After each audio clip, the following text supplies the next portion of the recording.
¿Cómo están? Bienvenidas y bienvenidos. Nuevamente es Urgente con ustedes. Latinoamérica es rica en actividades, en tradiciones y lamentablemente la historia latinoamericana no es una materia muy recurrente en nuestros colegios, en nuestros liceos.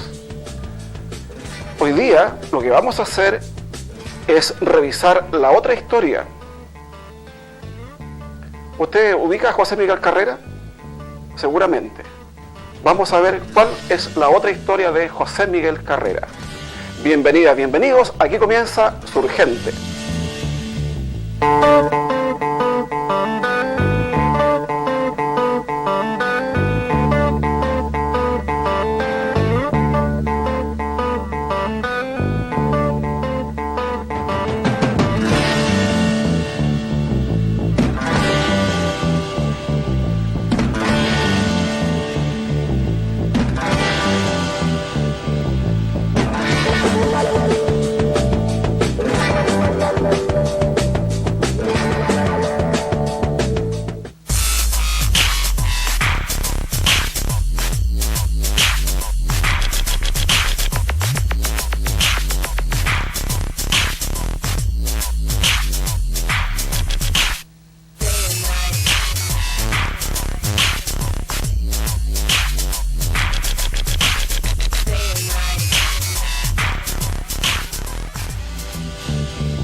Tal como lo habíamos anunciado, vamos a revisar hoy día un trozo de la historia latinoamericana, pero también chilena, y de un concepto que seguramente para muchos de nosotros es desconocido: internacionalismo.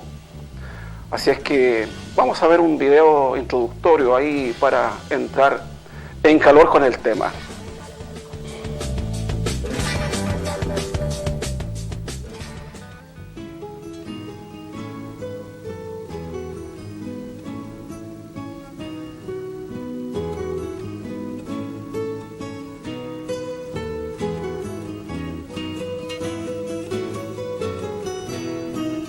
Cuentan que taciturno y oscuro, como tallado en madera, como fundido en volcán,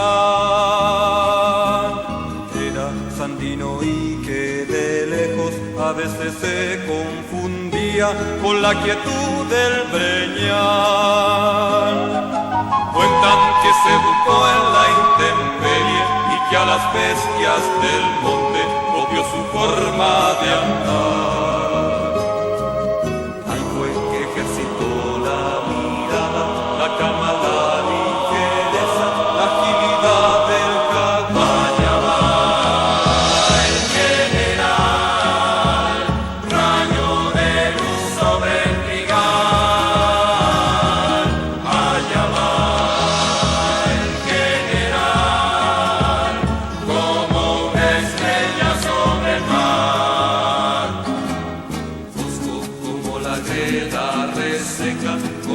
Piedra oxidada, huraño como el carbón. Así creció Sandino en la lluvia, templando en la tierra antigua sus dedos de labrador. Supo que aquellas tierras quería con sus dos manos hermosas y aladas del sembrador. Eran un territorio cerrado, la jaula donde dormía Gorriona con su gorra. Allá va el general, rayo de luz sobre el trigal. Allá va el general, como una estrella sobre el mar.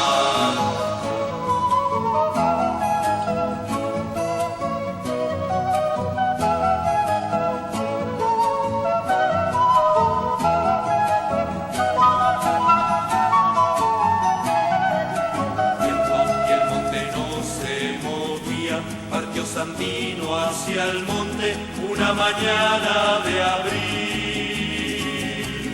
Desde las minas de San Albino, su azada de hierro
Retrato de Sandino con sombrero, la canción de Quilapayún, para homenajear a Augusto César Sandino. Hace poquito nomás, el 19 de julio, se produjo un nuevo aniversario de la Revolución Sandinista. Esta se llevó a cabo en 1979 y para muchos de los que nos están viendo seguramente tiene muchos recuerdos, porque en su momento Chile y Nicaragua estuvieron ahí con una historia particular. Seguramente muchos pueden creer que la vida que llevamos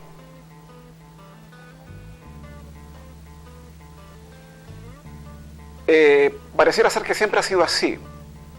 Sin embargo, muchos de los pueblos latinoamericanos, incluido Chile, su historia en realidad ha tenido altos y bajos, pero la mayoría ha surgido porque ha habido conflicto en medio. Recuerde usted que para poder zafarse de la corona española hubo que hacer una revolución, una guerra en Chile. Y de ahí que Manuel Rodríguez, O'Higgins, los hermanos Carrera, José Miguel Carrera, de quien nos hemos referido ya, si hubiesen estado en la época nuestra, seguramente habrían sido tildados de terroristas, de autonomistas. Seguramente en su época, con otros términos, pueden haberlos catalogado así. Por lo tanto, la vida de nuestras comunidades, la vida de nuestros pueblos, se hacen en el fragor de la lucha. Lo que pasa es que hay generaciones que disfrutan de ese fragor y pareciera ser que así es la vida normalmente. Recién nomás, hace poquito estuvimos hablando de un conflicto en Medio Oriente y para darnos cuenta que la vida no es tan lisa como entendemos. Bueno, José Miguel Carrera tiene por lo menos 2 ediciones de estos libros. Somos tranquilos pero nunca tanto, es uno de los titulares, y el otro, Misión Internacionalista. Así es que vamos a conversar justamente de esto con José Miguel Carrera Carmona. Él es chileno y nos visita hoy día en nuestro programa, así que le damos la más cordial bienvenida. José Miguel Carrera, presente, muchas gracias por estar aquí. Muchas gracias por la invitación que me hacen, espero conversar lo que ustedes me digan. Qué bueno. Me digan. ¿Cómo está la vida? La vida está bonita, Chile está bonito, siempre está lindo, siempre hay motivos por qué soñar, así que sin duda. Está bonito Chile. Bueno, recién veíamos ahí este video, ¿no es cierto?, de Sandino, retrato de Sandino con sombrero, y recordábamos un poco también el 19 de julio del 79. ¿Cómo te llega a ti estos aniversarios? ¿Cuánto todavía son para ti motivos de recuerdo, de conmemoración? Bueno, el 19 de julio del año 79 es una fecha importante para los pueblos en América Latina. Si uno se pone a ver las revoluciones triunfantes del siglo pasado, podría hablar de la Revolución Mexicana, la Revolución Rusa, la Revolución China, la Revolución Cubana, la Revolución Nicaragüense, y pues Vietnam, el triunfo de Vietnam, o sea, son poquitos. Entonces, o sea, en 100 años es poquito. Entonces, ahí un grupo de jóvenes chilenos tuvieron la suerte de en las montañas del sur de Nicaragua ver ese triunfo revolucionario.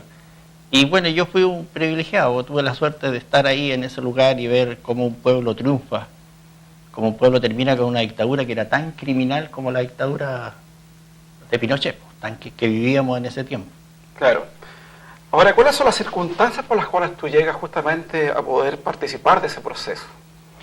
Bueno, igual es un proceso largo, se podrían decir muchas cosas, pero podríamos decir lo principal, que yo soy de un grupo de jóvenes, por así decirlo, que es becado para estudiar medicina por el gobierno de Salvador Allende, el año 72, 73.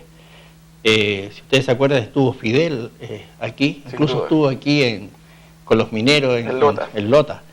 Y él justo fue testigo de una huelga que había de médicos, del Colegio Médico en contra de Salvador Allende en esa época. Y él ofrece 500 becas para estudiar medicina en Cuba. Y yo fui uno del segundo grupo, que viajaron el 72, 100 jóvenes, que la característica que tenían, que eran de hogares humildes y que venían después a trabajar al servicio público.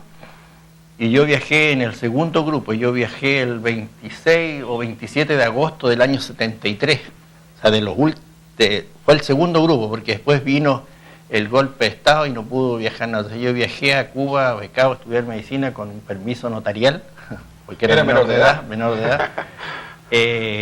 Precisamente una semana o 2 semanas antes del golpe, más o menos.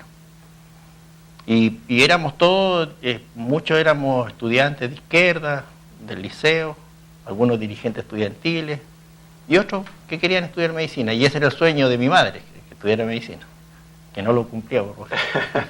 Ya vamos a hablar de aquello. Entonces el golpe de Estado te pilla a ti en Cuba. Claro. Tú no puedes regresar. No se puede, además para la dictadura éramos como potenciales guerrilleros que estaban allá. Entonces, como éramos jóvenes de izquierda, como militábamos en la izquierda después del golpe de Estado hizo un montón de análisis y llegó a la conclusión, una de las tantas conclusiones, que la revolución chilena o el gobierno de Allende no sabía defender, entonces no se había podido defender, entonces había que preparar gente. Entonces yo dejé de estudiar medicina el año 75, justo al abril del año 75, cuando es el aniversario del Playa Girón, con un grupo de compañeros que estudiaban medicina, dejamos de estudiar medicina y pasamos a formar parte de las Fuerzas Armadas de Cuba. Y empezamos a formarnos como militares.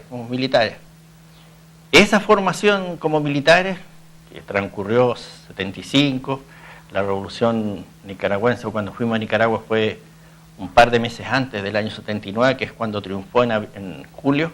Todo ese tiempo nosotros lo pasábamos en las unidades militares como un oficial cualquiera. Ahí yo podría decir lo primero, o sea, ¿cómo puede ser que chilenos estaban metidos en unas fuerzas armadas de otro país? Precisamente porque la dictadura aquí, los militares estaban atacando, aplastando a su propio pueblo. Entonces era legítimo aprender ese oficio en otro país. Claro. Y en Cuba, por ejemplo, el pueblo de Cuba, bueno, ellos están conscientes de que está la universidad donde van a estudiar medicina, ¿no es cierto?, la escuela de medicina, pero también están conscientes, digamos, de que preparas militares para el mundo. Sí, ¿o no hay una conciencia en el pueblo cubano?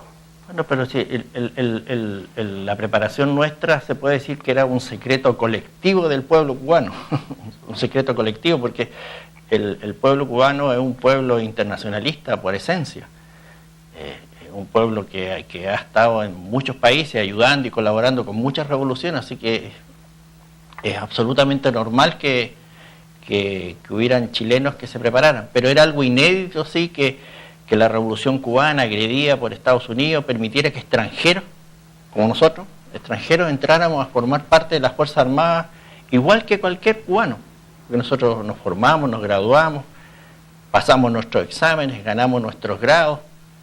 Yo me gradué de subteniente cuando terminé de estudiar y después pasamos a trabajar a las unidades militares regularmente con mandos de tropa, con subordinados cubanos, como lo hacía cualquier oficial cubano. Junto contigo, digamos, había muchos otros estudiantes, digamos, que estaban ahí, ¿no? Habían, inicialmente el núcleo fundamental primero eran estudiantes que habían sido de medicina, pero también estudiantes, después vinieron exiliados, jóvenes exiliados que venían del mundo, y también gente que salía de las propias cárceles de la dictadura, que eran expulsados del país, y después ellos, en vez de irse al exilio dorado, buscaban cómo aprender para regresar a Chile a luchar contra la dictadura, porque ese era el objetivo de formarse como militares. Claro. Ahora, no puedo dejar, digamos, de mencionar que el Partido Comunista aquí juega un papel súper importante, en el sentido de enviar a estudiantes a estudiar medicina, por un lado, pero también, digamos, el poder prepararlos militarmente. El partido, nosotros éramos militantes en ese tiempo, yo era en ese tiempo militante del Partido Comunista, y el Partido Comunista juega un papel y y también la Revolución Cubana de permitir de que pudiéramos dejarnos un espacio. También habían militares que se formaron del Partido Socialista, y también había gente del MIR, pero fundamentalmente las Fuerzas Armadas como oficiales, con la formación, eran del Partido Socialista y del Partido Comunista. Entonces tiene, claro, obviamente tiene su mérito el haber dispuesto que sus militantes pudieran ser de las Fuerzas Armadas. ¿Alguna vez dentro del partido se deliberó, digamos, la no posibilidad de hacer esto? Yo creo que esa es una discusión muy grande, muy grande. Yo creo que era una necesidad defender la revolución. Nosotros en ese tiempo éramos jóvenes. Yo no podría decir que en ese tiempo yo deliberaba con respecto a qué es lo que pasaba en el fondo en la política. Yo era un militante que cumplía lo que tenía que hacer y no me podía preguntar. Y además era extraordinario la posibilidad de poder formarse, y eso significó que hubo que dejar todo lo que uno hacía, estudiar medicina, dejar sus carreras. Si tú te das cuenta, hoy los jóvenes a veces discuten, vamos a faltar a una clase para ir a una marcha, o dicen, vamos a perder el año, y es como grandioso. En ese tiempo, en la lucha, en la época de la dictadura, había que dejarlo todo. Bueno, ahí se perdía la vida, había que dejarlo todo, carrera, familia, todo. Y es lo que pasó con esa generación. Claro, claro. Una vez que se gradúan y se introducen en la guerra sandinista, ¿cómo reciben ustedes, digamos, esa orden de incursionar allí? Bueno, nosotros cumplíamos nuestro trabajo en las unidades militares como cualquier militar cubano, y un día te aparece alguien diciendo que hay que presentarse en tal lugar, porque hay una tarea. Y eso es normal en Cuba, porque iban a Angola, iban a Etiopía, pero nunca nos tocaba a nosotros los chilenos. Y nos citan a un lugar y nos llevan prontamente los militares cubanos, teníamos que llevar nuestra ropa de campaña y partimos a un lugar que después yo me di cuenta que era la Academia de las Fuerzas Armadas, y ahí nos dijeron que teníamos que prepararnos, porque había una tarea. Y nos llevan a una escuela que era muy conocida, la escuela...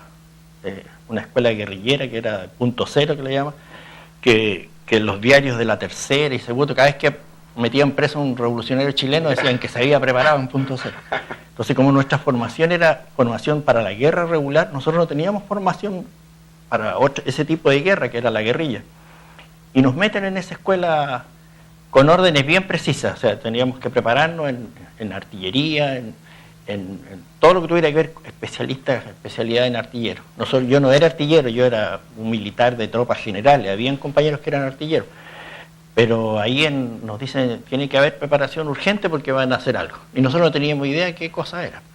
Y nos dimos cuenta, sí, porque en medio de la preparación, es lo que yo relato en ese libro, yo soy de una población de Santiago, del paradero 18 Santa Rosa, y ahí apareció Fidel, el que nos dio la orden de ir a Nicaragua como oficiales. Fue Fidel Castro en persona, así como estás tú aquí. ¿Eso era una de las tantas veces que habían visto a Fidel en Cuba? Esa era la primera vez que yo lo veía. Siempre lo veía en los diarios, en las fotos, pero nunca lo había visto así en persona. Y él dibujó en la pared junto con otros subalternos ahí en la pared y dijo, Nicaragua, algo así, Nicaragua, el Frente Sandinista está por derrotar a Somoza, y nos ha pedido ayuda y nosotros se lo vamos a dar. Y ahí nosotros felices de la vida, felices porque íbamos a tener la oportunidad de poner en práctica los conocimientos. Y después él se fue, pero él dijo que era muy respetuoso, dijo que había que tener que confirmar con los dirigentes partidarios si estaban de acuerdo, ¿ya? Y después por la noche regresa de nuevo él, en ese lugar. Y nos dice, ya aceptaron, así que después empezaron a formarse los grupos y a partir a Nicaragua, vía Panamá, de Panamá, un puente aéreo hasta la frontera de Costa Rica con Nicaragua, y ahí nos desembarcaban y ahí nosotros nos incorporábamos a la guerrilla, se formaron grupos, nosotros teníamos nuestros dirigentes, nuestro jefe principal, al que si pudiera ver esto le mando un gran saludo al Galvarino Paulaza, que era nuestro jefe ahí, Salvador, compañero Salvador. ¿Cuáles son las principales incursiones que te tocó particularmente a ti, digamos, realizar en en ese momento? En la guerra, lo que pasa es que la guerra era... bueno, nosotros hasta ahí habíamos visto la guerra por libros. Como se forman los militares, se forman entonces por libros, éramos muy lectores de la Segunda Guerra Mundial, estudiosos, yo soy bien estudioso de libros, de la guerra, y ahí llegamos a una guerrilla, a una guerra de verdad, donde habían aviones que bombardeaban, donde había tiroteo, artillería, y a cada uno les tocó una misión. A mí la primera tarea que me tocó en esa guerra fue ser explorador, y tuve que hacer unas excursiones detrás de la frontera enemiga.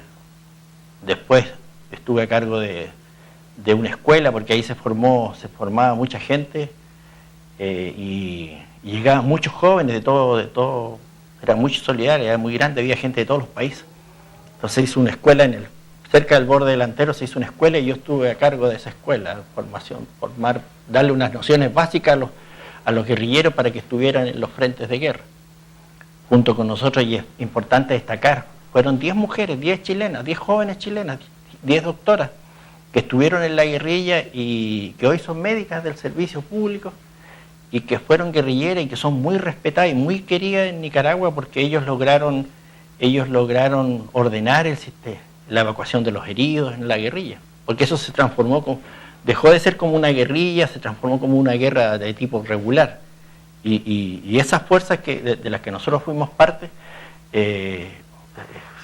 combatían a las principales unidades de Nicaragua, y eso permitió que el resto de las fuerzas de la guerrilla sandinista pudiera desarrollar su plan de guerra. Nosotros éramos parte de un plan de guerra. Claro. ¿Tuvieron mucho contacto con la población o muy alejado de ellos, de las comunidades? Ahí habían comunidades, habían 2 pueblos. Además los guerrilleros eran jóvenes campesinos, jóvenes bien sencillos. Ahí nosotros nos hermanamos con los compañeros nicaragüenses. Y además, para nosotros, que en ese tiempo éramos como oficiales, éramos los más formales, éramos más con conocimientos militares, regulares, pero ellos eran guerrilleros, o sea, tenían más experiencia práctica. Ahí nosotros nos fuimos conociendo guerrilleros de toda América Latina, salvadoreños, guatemaltecos, habían argentinos, habían venezolanos, habían la flor y nata de la izquierda. Y ahí nosotros empezamos, yo lo digo, militaba en el Partido Comunista, entonces éramos como algo como especial en medio de todo eso, esa ultranza ahí que hay ahí, y nos hermanamos con ellos, porque lo que hay que decir, y lo dicen los sandinistas, los nicaragüenses, los compañeros chilenos que participaron en la guerra de Nicaragua actuaron con valentía, con decisión, y cumplieron su misión. Ahí fíjate que cuando nosotros llegamos, ya había muerto un compañero, Cabezas Torreal, era del MIR, pero no fue oficialmente como del MIR, sino por su cuenta. Y en enero del 79 encontró la muerte, lo querían mucho. Después, cuando nosotros tuvimos otro, Mario Guerra se llamaba otro compañero, que también era procedente del MIR y también murió en la guerrilla. Y murieron 2 oficiales, Dey Huerta Lillo, que era artillero, y Pelgardo Javier Lago, que era infante, que murieron en la guerra. Entonces ahí uno, como joven, como revolucionario, empieza a conocer que cuando se dice en la guerra se vive o se muere, es distinto ver a un compañero de uno muerto ahí enterrado en un cajón de morteros para hacerla. Pues ahí se formó una hermandad muy grande con los nicaragüenses por el papel que jugaron estos compañeros. Mira, vamos a ir revisando algunas fotografías más bien de lo que sucedió en aquel momento. ¿Tú estuviste ahí al momento, digamos, de este triunfo en la práctica? Nosotros estábamos en un frente, que eran como 5 frentes que tenía la forma que estaba organizada la revolución: el frente norte, frente occidental, frente oriental, frente el Managua. Nosotros estábamos en el frente sur, Benjamín Celedón, y ahí es donde nosotros desarrollamos la guerra, tuvimos el enfrentamiento, y de ahí nosotros salimos a Managua después, cuando se da la orden de que había que avanzar con las columnas, cuando se escapa el 17 de julio, que se escapa Somoza. Yo no tuve la suerte de ir ese mismo día en columna hacia Managua, porque yo tuve que, me dieron la misión de ir a rescatar a unos chilenos que teníamos en Costa Rica heridos. Entonces, cuando todos partieron en columna para allá, yo tuve que ir a Costa Rica a buscar. Así que me quedé ahí pero a los 5 o 6 días volví a Nicaragua. Pero viviste la euforia que se produjo en aquel momento. Es increíble, es sorprendente. Tú vas por las calles, primero una balacera enorme, no se sabe quién es quién. Cada miliciano en cada lugar tenía sus propias guardias, se paraban y paraban a todo el mundo. Contraseñas, había que tener contraseñas para llegar. Tú veías a gente así pudiente con banderas del frente. Porque es muy importante saber, el Frente Sandinista triunfó porque tenía una estrategia, quería tomarse el poder, hizo una buena lectura de la situación internacional, y tenía consecuencias. Había una relación directa entre lo que decían y lo que hacían. Tal como Salvador Allende decía que no iba a entregar el poder, no lo entregó. O sea, había una relación. Sin duda. Con eso. La soberanía no se discute, se defiende con armas en la mano. Sandino es un caso muy especial en Nicaragua. Él fue uno de los que estuvo en contra de la invasión norteamericana en esos años. Pero lo más novedoso para nosotros como chilenos es que ese Sandino, ese que estamos hablando, eligió a una chilena como embajadora benemérito internacional. O sea, la persona que lo representaba fuera del país era una chilena. ¿Quién era esa chilena? Gabriela Mistral. Gabriela Mistral era la embajadora nombrada por Sandino para que lo defendiera. Si uno lee los escritos de Gabriela Mistral del año 28 al 30, un poco más, se da cuenta de la defensa férrea que hizo Gabriela Mistral de la lucha de Sandino. Incluso ella llamaba a los chilenos, a los latinoamericanos, a los jóvenes argentinos, que en vez de estar gastando la plata en bares, que se fueran a pelear con Sandino, porque no iban a encontrar otro hombre como él. Gabriela Mistral era antiimperialista, se enfrentó con las autoridades norteamericanas y defendía a Sandino. Por eso que ella es la que escribió que era un pequeño ejército loco. Exactamente. Sandino, ¿Y de dónde le nace eso? Bueno, yo creo que Gabriela Mistral tiene muchos escritos. No soy experto en el tema, pero políticamente se dice que ella estaba escrita, digamos, al Partido Demócrata o Demócrata Cristiano. Mire, yo no puedo decir, pero hay que leer lo que ha escrito. Claro. Ella hace mucha caracterización de Chile de la época, de la pobreza, del sufrimiento que tenía el pueblo. O sea, tenía un sentido social y se impactó con la situación de Nicaragua. Incluso tiene escritos frases muy interesantes, antiimperialistas. Ella dice, cuando los latinoamericanos del futuro, no textualmente, pero lo estoy tratando de decir, América Latina lleguen las 7 leguas del imperialismo norteamericano, ahí los latinoamericanos se acordarán de Sandino, dice. Se acordarán de Sandino y van a darse cuenta que no fue una derrota lo que tuvo, sino por lo menos perdió, pero luchó. Claro, claro. Luchó. Bueno, la figura de Sandino también es bastante interesante, porque el hombre además tenía una conexión bastante particular, digamos, con lo espiritual. Entonces, no se trataba solamente de un guerrillero, no se trataba solamente de un defensor, digamos, de la patria, sino que era un hombre integral. Mira, nosotros tuvimos ahora el 19 de julio en el cementerio un compañero, un hermano, Manuel Cortés, que luchó con el GAP, retomaba un poco qué es lo que los chilenos aprendimos de Nicaragua. Si me preguntan qué yo aprendí, Sandino tiene una frase que dice, defenderemos el decoro nacional, o sea, que hay que ser digno. Claro. Entonces, para nosotros, o sea, es con la dignidad. Y si hay algo que nosotros aprendimos de Nicaragua es ser digno. O sea, nosotros, el pueblo chileno, yo he tenido la suerte de conocer el pueblo cubano, el pueblo de Nicaragua, el pueblo salvadoreño, y nuestro pueblo no se diferencia en nada de esos pueblos. Nuestro pueblo, yo estuve en una entrevista una vez y estaba una compañera que era en el G80, una televisora así, y hablaba de que ella estaba en el pedagógico cuando empezó a correr la voz, decía, no, ganaron los sandinistas, votaron a Somoza, estamos hablando del año 79. Entonces yo estaba ahí hablando cuando ella contaba. Pues. Entonces ella decía, si nosotros hubiéramos sabido que habían chilenos, nos habríamos entusiasmado más todavía, decía, en esa... Bueno, pero todos esos chilenos soñaban con venir a Chile, con pelear contra la dictadura. Uno de los destacados en la guerrilla sandinista fue Raúl Pellegrini, el jefe del Frente Patriótico Manuel Rodríguez. Roberto Nordre, un jefe de fuerzas especiales del Frente Patriótico Manuel Rodríguez. Moisés Marilao, un mapuche, el primer mapuche internacionalista y que murió en el 84 enfrentando en una comisaría a la dictadura. Otro mapuche chileno, Moisés Marilao Pichún, que murió en Nicaragua, y tantos más que entregaron su vida en la matanza de Corpus Christi, Valenzuela Levi, internacionalista, y varios compañeros más. O sea, esos fueron los internacionalistas, pero que soñaban con pelear junto con los chilenos que estaban peleando aquí, porque esa era la inspiración de los internacionalistas, lo que sucedía en Chile. Sin duda.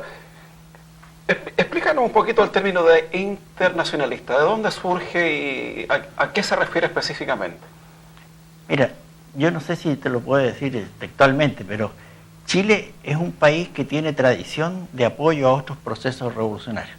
Fíjate que en la Revolución Cubana hubieron chilenos que lucharon en los mambises, con los mambises, y lucharon por la independencia de Cuba. Hubieron chilenos que apoyaron la Revolución Cubana, Hubieron chilenos que estuvieron en Bolivia, después de la guerrilla del Che, en Nicaragua. ¿Ya? O sea, el internacionalismo en la práctica, la división de patrias que existen, que este es el límite de esta patria, este es el límite, esa es una división como económica que se hizo a lo mejor después de la independencia de España, y que no es tal, no es tal, o sea, se hizo una separación de como que nosotros no teníamos nada que ver con los otros pueblos y que son distintos y ajenos a nosotros. Y si uno recorre América Latina se da cuenta que todos los pueblos son igual, hay abusadores y hay explotados. O sea, entonces se parece hasta en las élites, en sus élites. Claro, se parecen así. Entonces esto del internacionalismo es el querer apoyar a otros pueblos independientemente que no sea su patria. A nosotros nos pasó en Nicaragua. En Nicaragua, cuando se da la orden, el Frente Sandinista dice que había que avanzar a Managua, y nosotros no teníamos idea para dónde quedaba Managua. O sea, no sabíamos que quedaba para el norte. Entonces, como militares con un mapa tú vas para el norte, pero no sabíamos para dónde quedaba. Y cuando llegamos a Nicaragua, a Managua, y triunfó la revolución, y todo el mundo, los guerrilleros, esa cosa tan bonita de ir a ver a sus familias, a sus hermanos muertos, a todo eso. Nosotros nos quedábamos en un lugar porque no teníamos para dónde ir, porque no éramos en un lado. Entonces, el internacionalismo es estar dispuesto a entregar la vida por otros pueblos, porque son pueblos hermanos igual que uno. Y nace desde la solidaridad también, con los pueblos, con las comunidades. Bueno, tú te has referido un poco también a Raúl Pellegrini, y te voy a invitar a ver un video para que nos introduzca en la siguiente conversación. Una noticia dolorosa.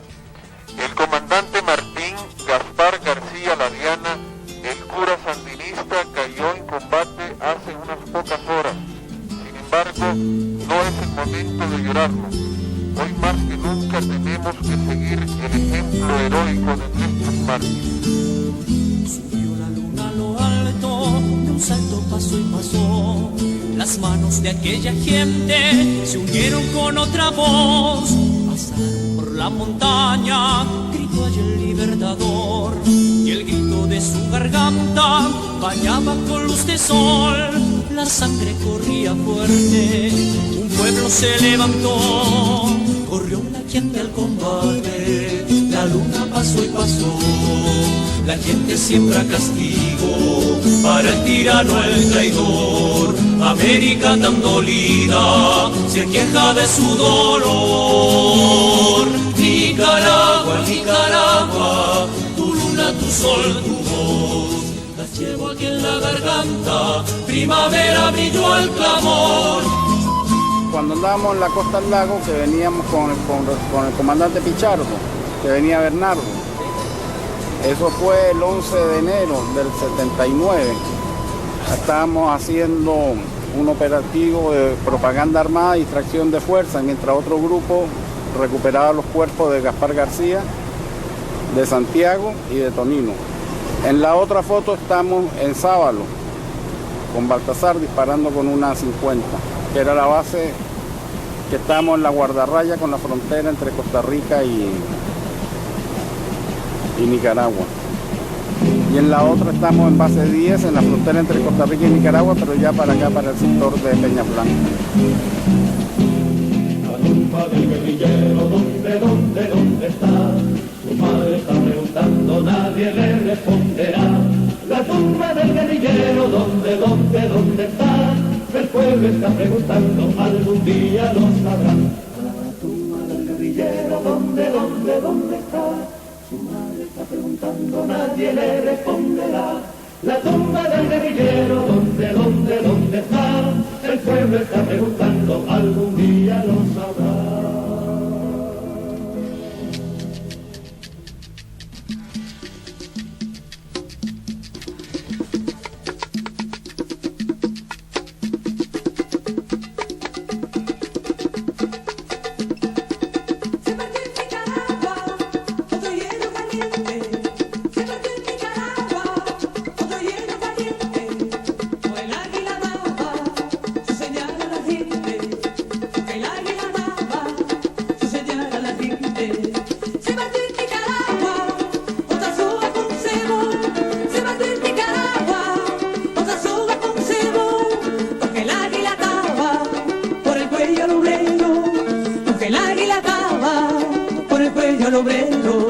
Se ha prendido la hierba dentro del continente, las fronteras se besan y se ponen ardientes. Me recuerdo de un hombre que por eso moría y que viendo este día con espectro en el monte luminoso reía. ¡Eso!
El Frente Patriótico Manuel Rodríguez surge a fines de 1983 como una organización político-militar tras discusiones y análisis de varios compañeros que llegamos a la conclusión de que en Chile había un vacío en la lucha del pueblo y este vacío consistía fundamentalmente en la no presencia de un brazo armado de este pueblo, cuando este se veía enfrentado a un enemigo que lo obligaba justamente a ir a este terreno, al militar.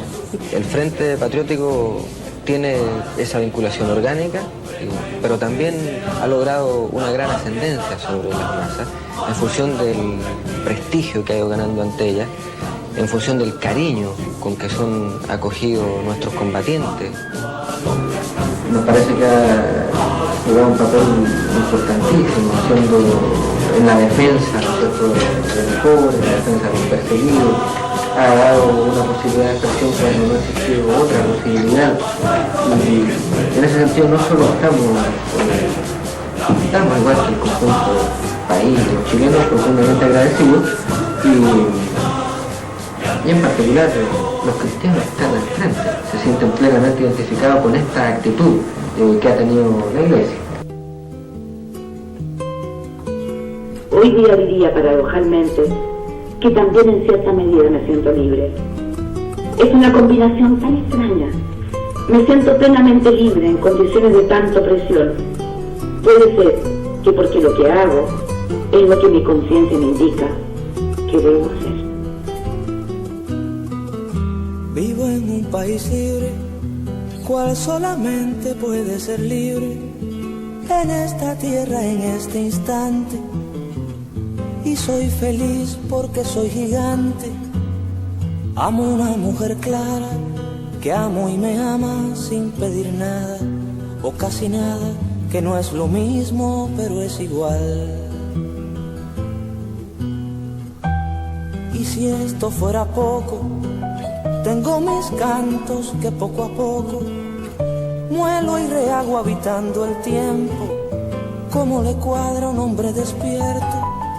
Soy feliz, soy un hombre feliz y quiero que me perdonen por este día los muertos de mi felicidad. Soy feliz, soy un hombre feliz y quiero que me perdonen por este día los muertos de mi felicidad.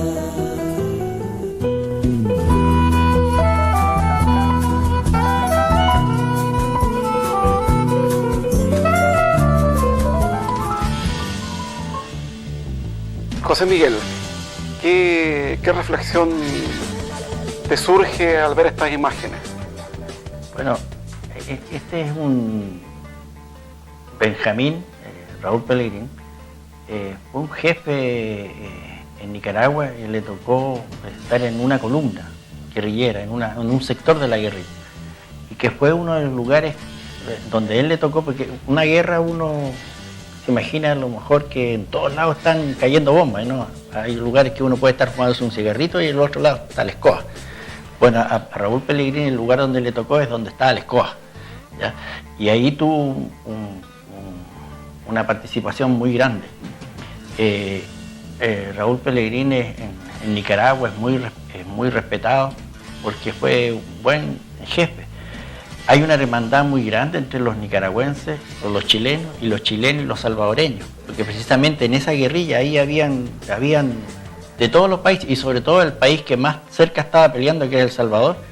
Se produjo una hermandad de los combatientes, por eso que después muchos desde Nicaragua iban a combatir a El Salvador y otros se venían a Chile a luchar, y precisamente la mayoría de los internacionalistas vinieron a contribuir a la formación junto con los compañeros del interior del Frente Patriótico Manuel Rodríguez.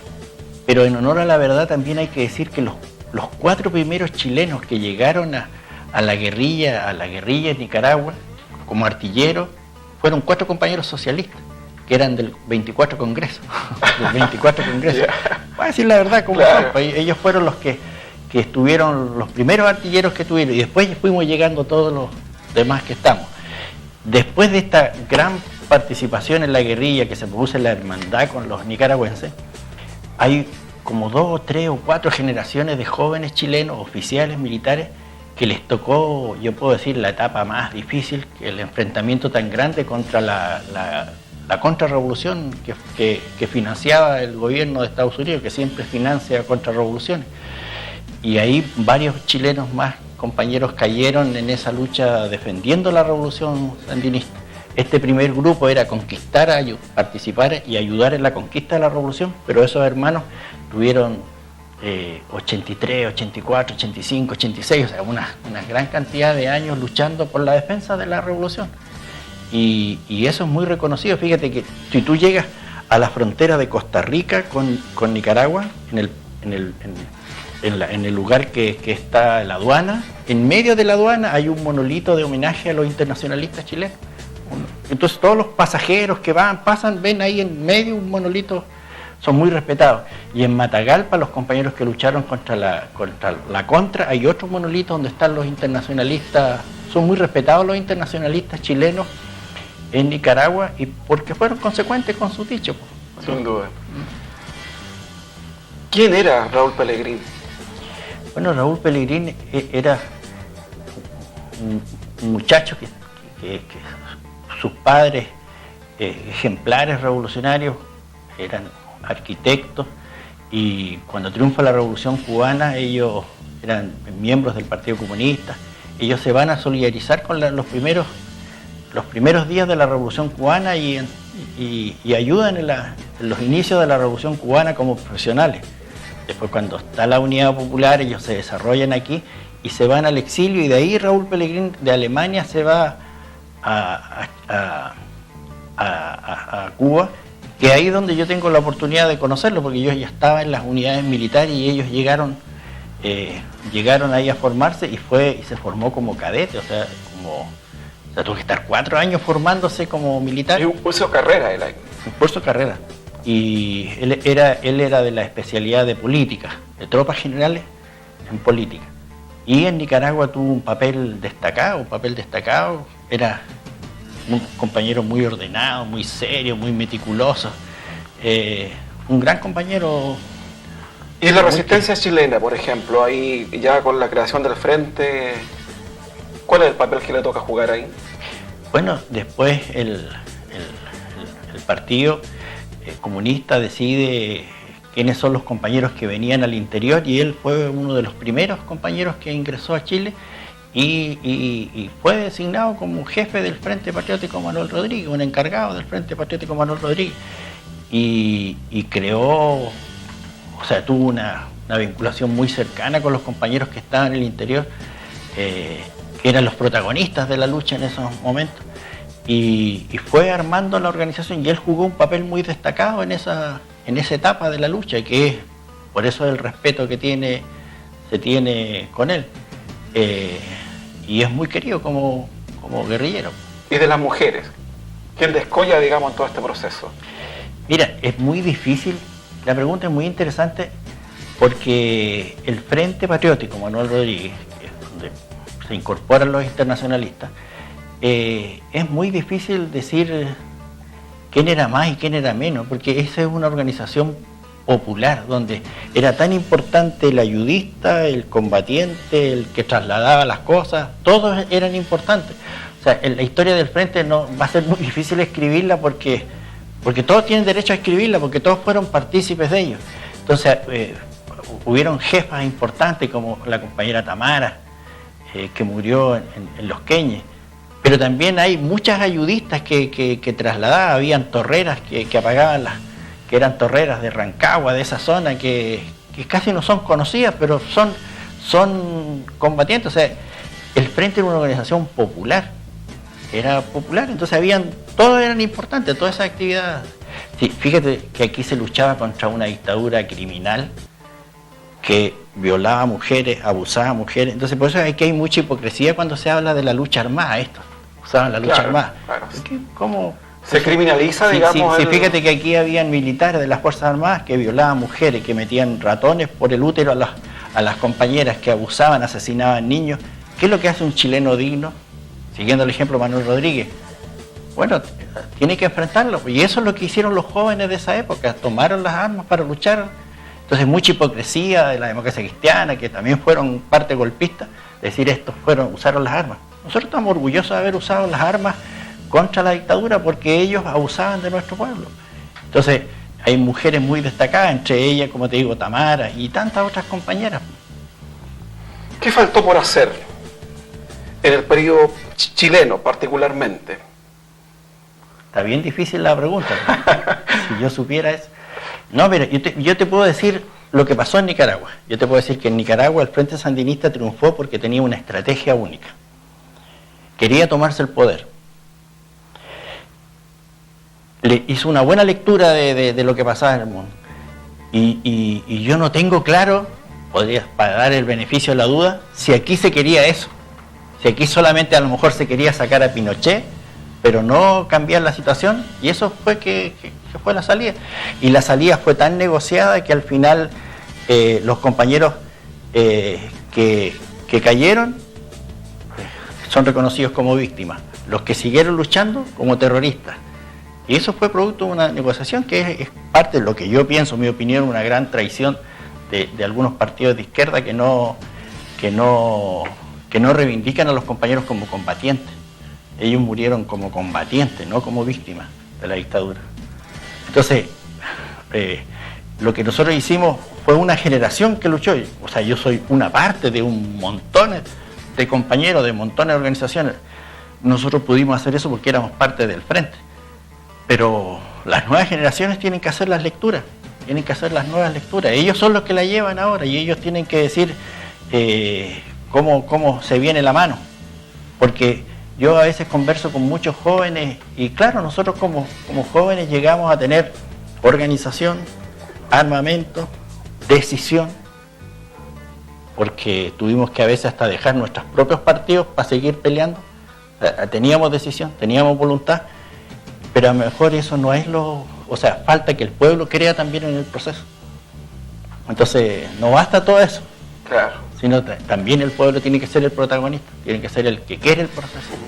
La ruptura con el Partido Comunista, ¿cuándo y cómo y por qué se sucede?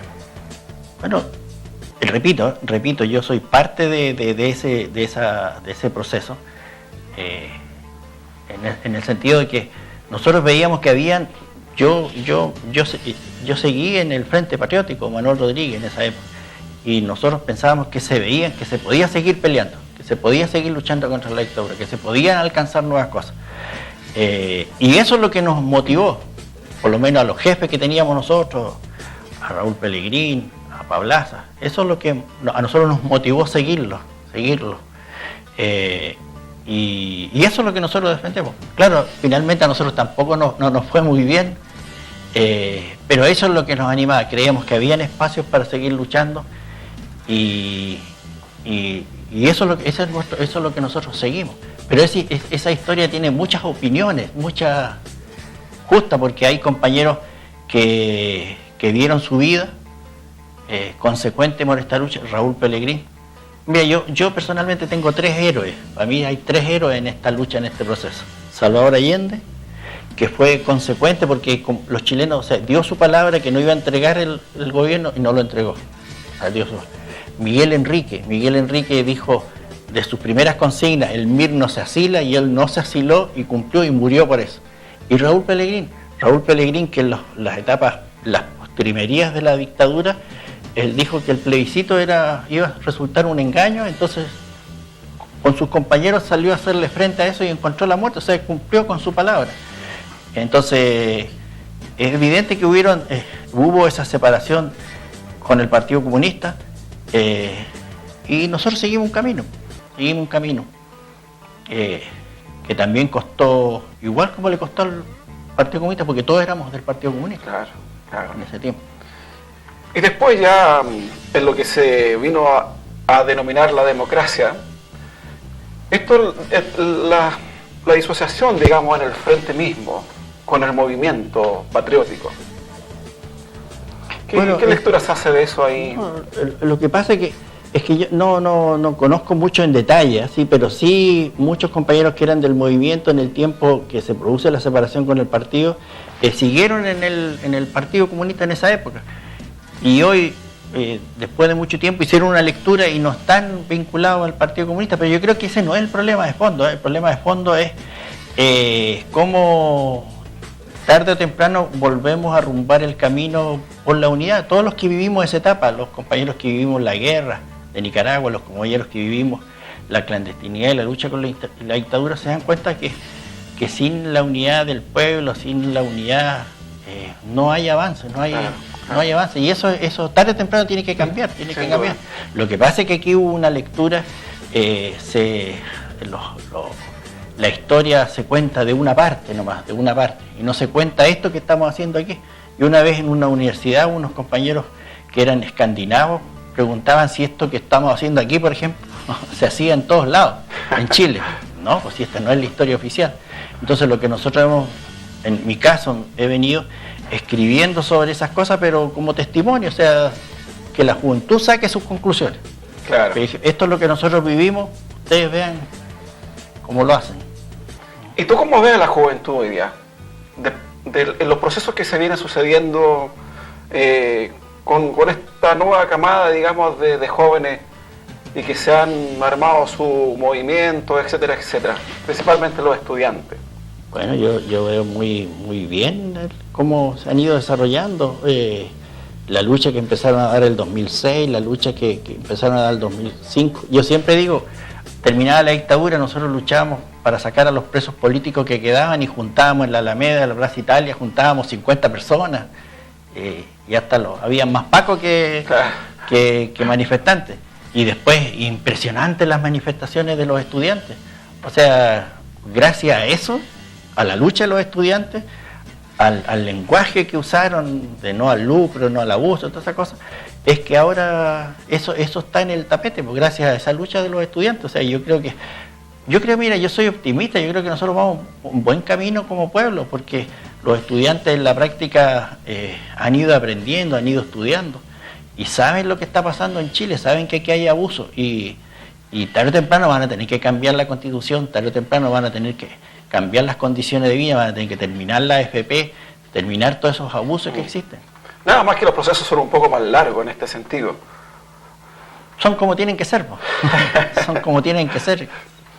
Bueno, estamos conversando con José Miguel Carrera, internacionalista, y vamos a ver otra tanda de fotografías para seguir comentando con José Miguel.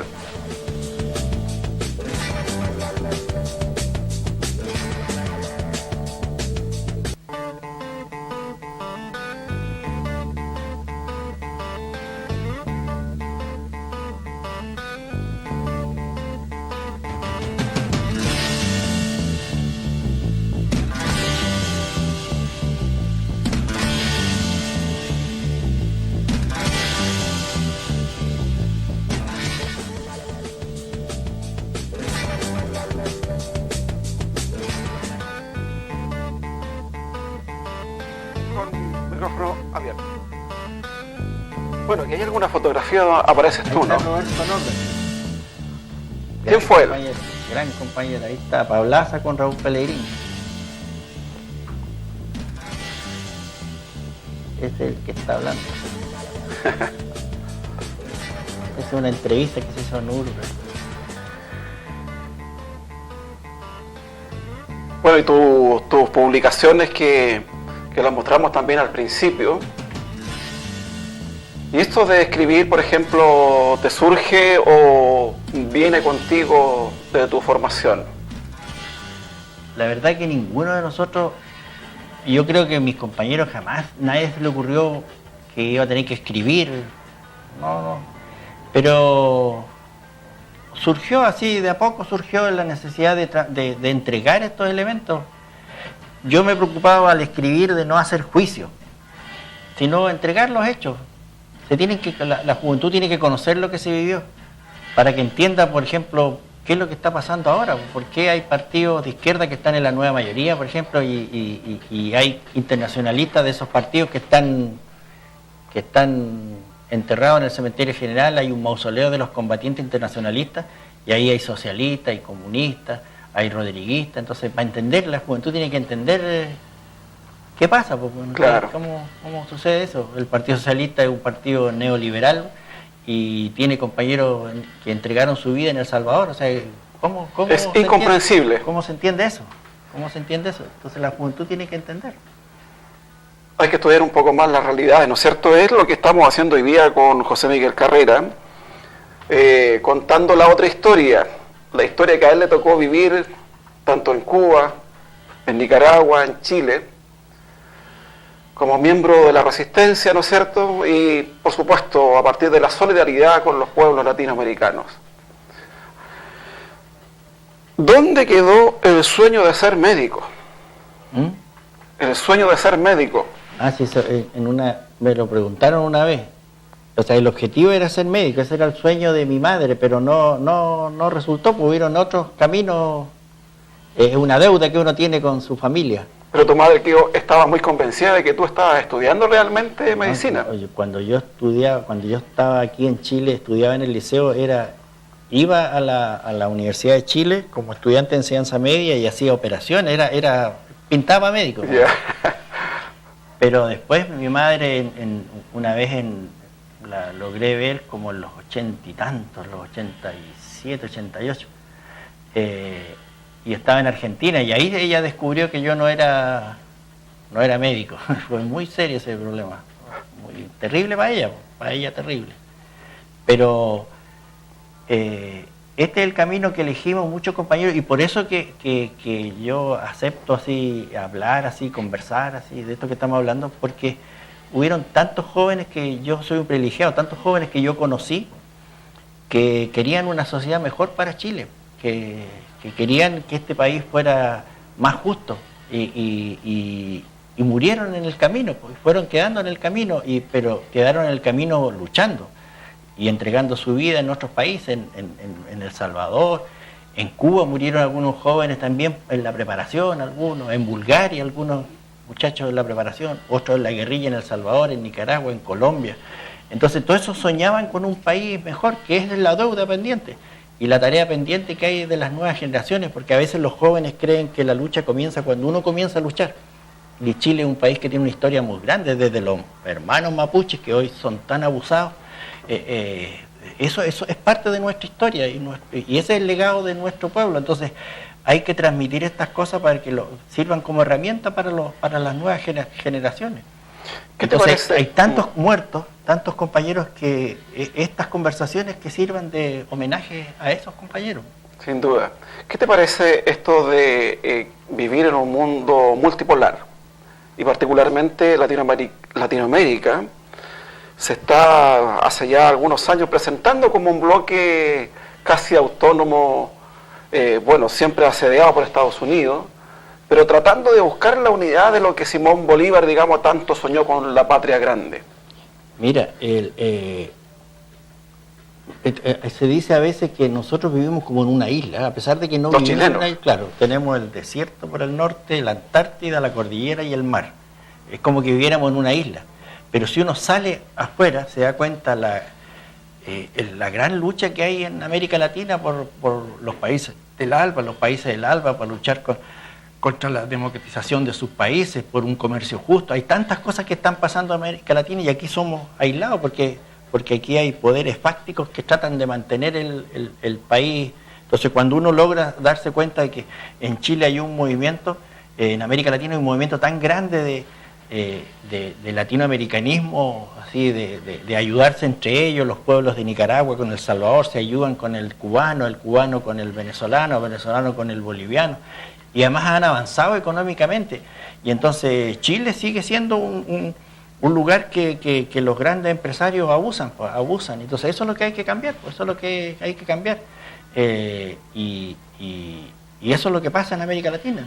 Chile tiene que adaptarse. Integrarse además. Claro. Tiene que integrarse. Bueno, José Miguel, estamos llegando al final del programa. Ha sido muy agradable haberte conocido, haberte tenido aquí también. Y por supuesto, contar la otra historia de José Miguel Carrera, ¿no es cierto? Yo soy carrerista. ¿Sí? A propósito, no soy ojiquinista, soy carrerista. O sea, creo en José Miguel Carrera y en Manuel Rodríguez. Manuel Rodríguez, yeah. Los dos. Pero admirador de Lautaro, de Recabarren, bueno. De Salvador Allende. Bueno, palabras finales para nuestros televidentes, los que nos acompañan esta noche. Palabras de cierre de José Miguel Carrera. Mira, para mí es como un privilegio poder estar hablando aquí, agradecerle a ustedes que me permitan hablar. Mis palabras me gustaría que se interpretaran como un homenaje bien respetuoso y bien humilde a mis compañeros, a los que hoy siguen estando orgullosos de su pasado y que siguen soñando con que tiene que haber una patria más justa, más digna en nuestro país, porque no lo es. Aquí hay mucha injusticia, hay mucho abuso y eso hay que cambiarlo, y la esperanza está en los jóvenes, Entonces yo le doy un saludo a todos mis compañeros, sobre todo a los que, gracias a las desgracias de esta democracia, permitió exiliar a muchos compañeros. Hay muchos compañeros rodriguistas que no pueden vivir en Chile y que viven en Europa, no pueden entrar en Chile, tienen muchos años todavía que tienen que estar afuera, y eso es injusto, eso es una gran hipocresía de esta democracia.